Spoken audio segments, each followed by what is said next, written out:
Bonne fête à tous les travailleurs du Bénin et du monde. Vendredi 1er mai 2020, bienvenue à la grande édition sur Esaü TV, les titres. Ce jour 1er mai 2020, la communauté internationale célèbre la Journée internationale des travailleurs, une journée de lutte pour le respect des droits des travailleurs et pour leur assurer des conditions de vie décentes. Cette année, la pandémie du coronavirus a bouleversé les habitudes. Un reportage vous plonge dans cette réalité à Cotonou. Ce 1er mai marque également l'ouverture de la campagne électorale des communales du 17 mai 2020. Cette actualité figure en bonne place dans ce 19h. Une deuxième personne vient de succomber au Covid-19 au Bénin et de nouveaux cas confirmés ont été enregistrés. Des précisions dans cette édition.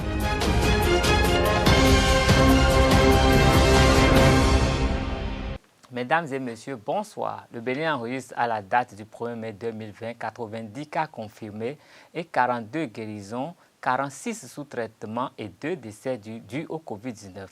Cette information provient du site officiel du gouvernement béninois.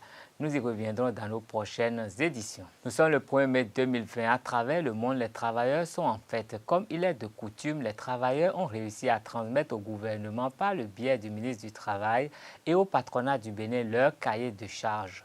Cette plateforme revendicative comporte les différentes doléances des travailleurs et l'ensemble des engagements pris par le gouvernement et qui n'ont pas encore été satisfaits. Cette démarche des secrétaires généraux des centrales et confédérations syndicales vise à mettre le gouvernement face à ces engagements et à éprouver sa bonne foi en ce qui concerne l'amélioration des conditions de vie et de travail des forces laborieuses béninoises. Après la transmission du cahier de doléances, le secrétaire général de la Confédération des syndicats des travailleurs du Bénin, CSTB, Maïni Kassa Mampo, s'est adressé aux travailleurs à travers un message lu à la Bourse du Travail.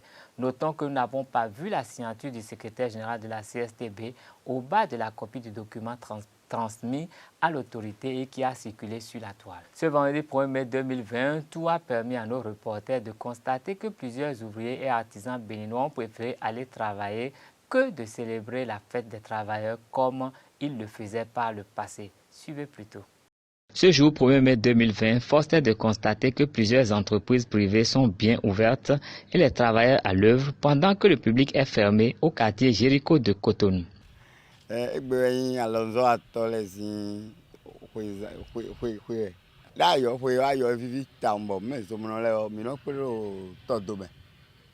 Bon, quand on me dit à bon chawa, moi je ensemble mon mère bois, des fois me le téléphone à fond bon koyalo, aka c'est vivito en bon, dog bon mi plaît de bois, mi dog bon. Egbe imprimi mi, no show mi no wazo egbe. Primi mi normalement mi no ya jeme. Mi do réunion mi do beta egbe bo mi no yabo. Mi no to abo mi no jawa. Bien sûr, normalement, c'est notre fête, mais il s'est fait que pour cette année-là, on a une grande surprise là, qu'on ne pourrait pas fêter normalement au point où on est obligé de venir au service. Les travailleurs rencontrés sur leur lieu de travail sont unanimes. Les mesures de prévention contre la propagation du Covid-19 sont passées par là.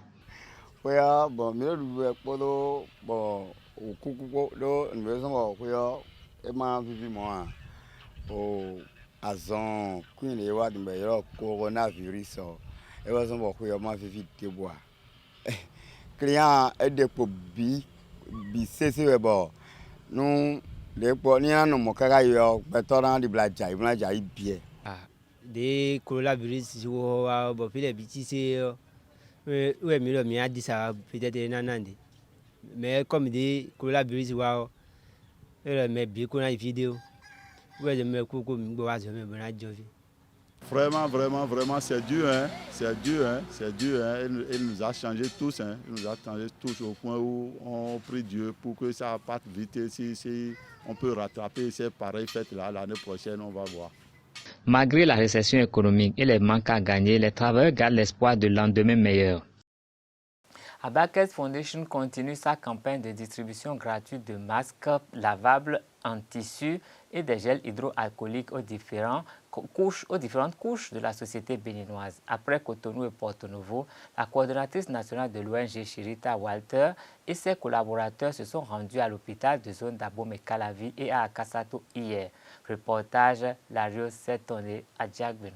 Dans son périple de distribution de masques et de gel hydroalcoolique, l'ONG Abakès Foundation descend ce jeudi 30 avril 2020 dans la commune d'Abomey-Calavi. Première escale, l'hôpital de zone. Merci. Avec grand plaisir.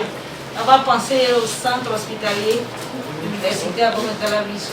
Très important. On se complète. Merci. Et on va s'en sortir.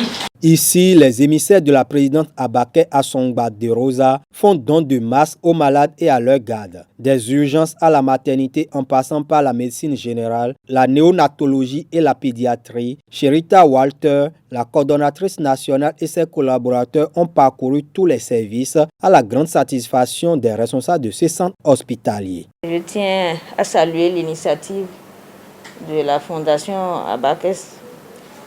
Pourquoi? Parce que les malades qui séjournent à l'hôpital aujourd'hui ont besoin de masques pour se protéger contre le Covid-19. Et à l'hôpital, nous avons exigé que ces patients, avant d'accéder aux salles d'hospitalisation, aux salles de consultation, doivent porter les masques. Donc vous voyez qu'il y a une nécessité vraiment pour eux, pour l'utilisation de ces masques, d'où l'importance de l'acte que vous avez posé cet après-midi. La chef service administratif et économique a par ailleurs formulé une doléance à la Fondation. Nous sommes en pleine pandémie et l'hôpital a besoin encore de masques pour les patients et surtout pour le personnel.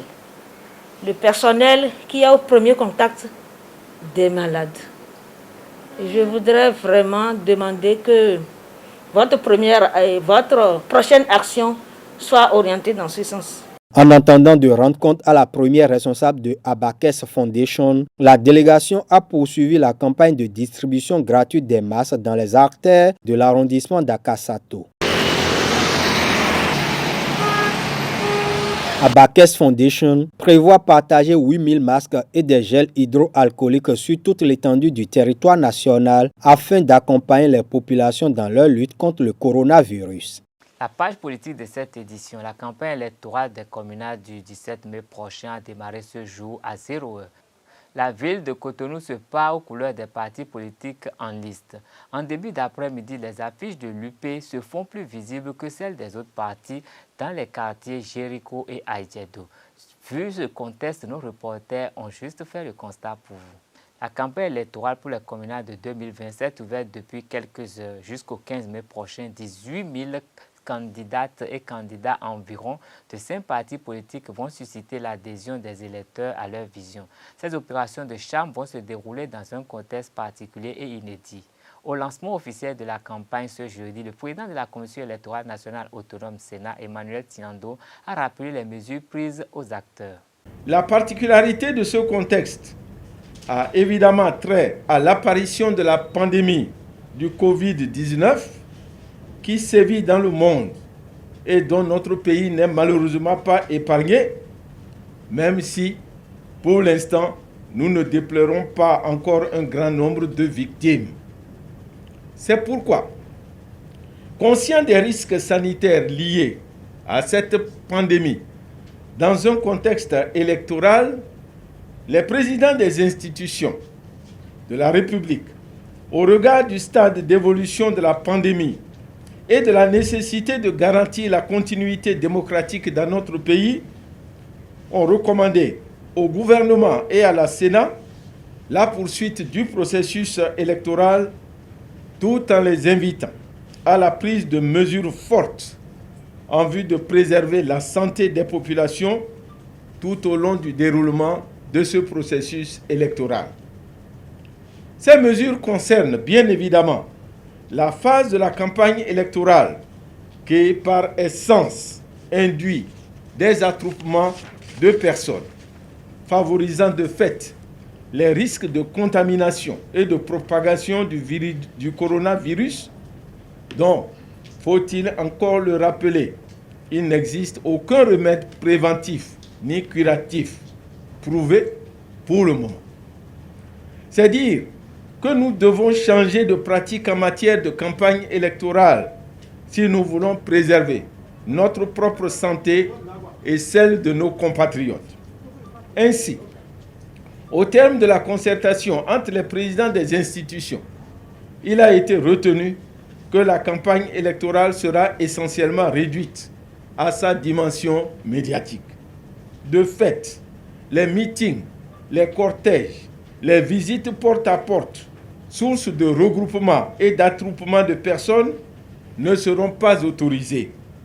En revanche, les radios et télévisions publiques et privées présentes sur le territoire national seront mises à contribution aux frais de l'État pour assurer cette campagne médiatique en offrant à chaque parti en lice des plages horaires pour délivrer ces messages dans un esprit d'équité.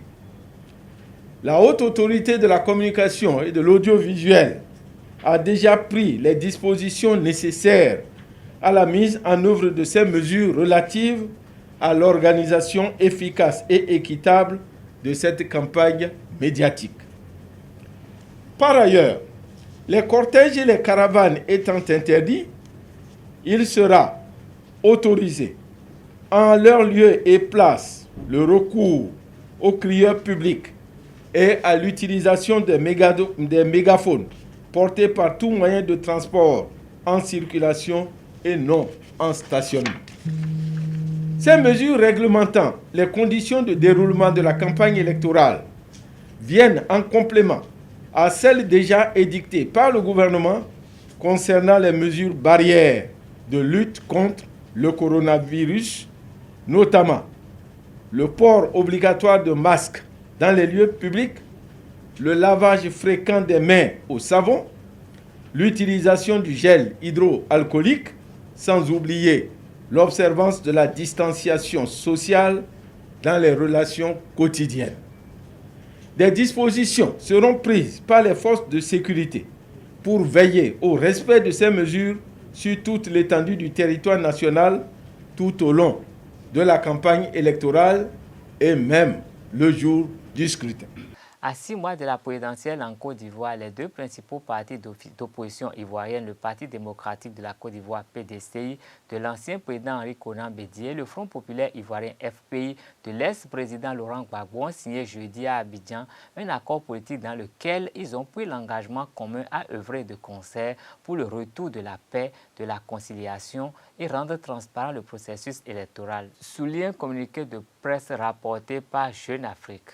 Rappelons que Henri Konan Bédié a dirigé l'État ivoirien de 1993 à 1999.